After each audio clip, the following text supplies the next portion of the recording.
she flies. When free things are on, they just wither and die. So when you travel England, through France and old Spain. Further On was just a kind of a collection of songs that seemed to work together over a period of time. I think in that 2 years that I put the album together, I had maybe 20 songs, and these 10 just kind of worked together really well and felt like an album. And I remember the one song that when I finally pulled the album together, Songbird was the song that when I wrote that, that kind of tied these different types of tunes together and made it feel like an album. And that's when I was like, all right, I'm ready with this album. It's time to put this out.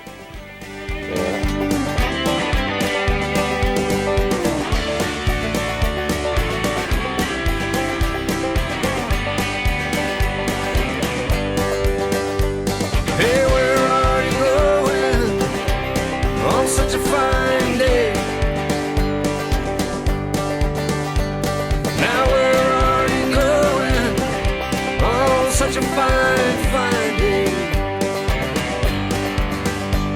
I'm looking for a song. When I play live, it's usually a little more up-tempo than my albums because, you know, well, depending on the venue, but when we play, you know, live big shows, you usually want to rock it up a little more. I just want to make sure everyone has a good time, and I feel like when I'm playing a big venue, I'm party host, and and when I'm having a good time, the audience is having a good time, and I love that feeding off the audience thing back and forth.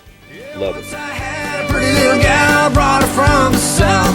The only fault I had with her was she had too big a mouth. Now I'm going downtown, I'm going downtown, I'm going down to Lynchburg town to carry my tobacco down. Virginia is a great music state. My family has been in Virginia for 10 generations, and there is just a lot of rich music here that was brought over from the Irish and the Scottish and the English in the early days. Most of the early Virginia settlers were Scotch-Irish. But, you know, and there are those old Scotch-Irish ballads, and going down to Lynchburg town is a really old, 200-year-old song from down where my family's from in Southern Virginia near Lynchburg.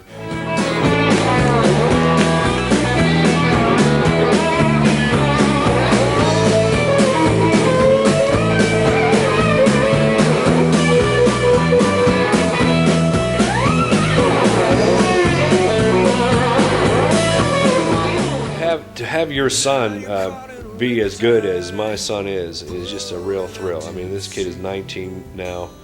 I've taken him on tour the last 2 times in Europe. He gets a lot of attention there, and he just to be up on stage with my son for me is a huge thrill. And he's a great player, and it's fun to be around him.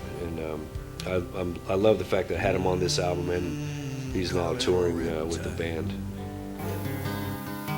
There's gonna be a tidal wave when you drop a stone that side. Now you're caught in a riptide, pulling out to sea, being pulled under by the very thing you need. And it's all you can do to keep your head up high. Caught in a riptide. I've had 3 albums released in Europe now, and they've done pretty well. I've had 7 top 10 singles. I've had 1 number 1, but 7 top 10 singles in a row. In fact, I haven't released a single over there that didn't get into the top 10 on the hot disc chart, and that got me some notice over there. And then so now I've done some tours, and the crowds get bigger every year. Man, I love taking this kind of music to Europe because it's fresh and it's something different for them, and I'm proud to represent. When I'm over there, proud to represent Virginia music in Europe. I love Europe anyway. And there's orders from Monroe, Virginia, saying Steve, you're way behind time. It's not 38, but it's old 97. You gotta put her in suspense the wrong time. Then he looked around and said to his black greasy fireman, just shove it along a little more coal. And when they crossed that wide oak mountain, you could watch the 97 roll.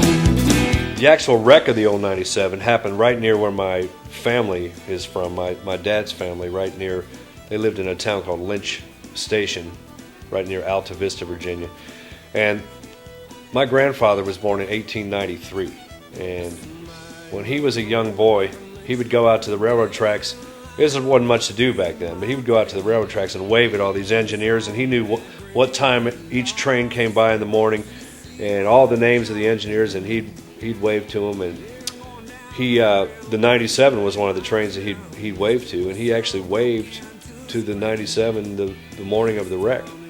And he was 10 years old, 10 or 11. I can't remember the exact year that wreck occurred, but yeah. So we just rocked that song up a little bit more, and I wrote a whole new tune to it, and I think it came out pretty cool on this album. And it's gotten a lot of airplay, and it's still in rotation. I heard it just the other day on XM driving down the road, and it still gets a lot of airplay, and I think that song turned out really cool.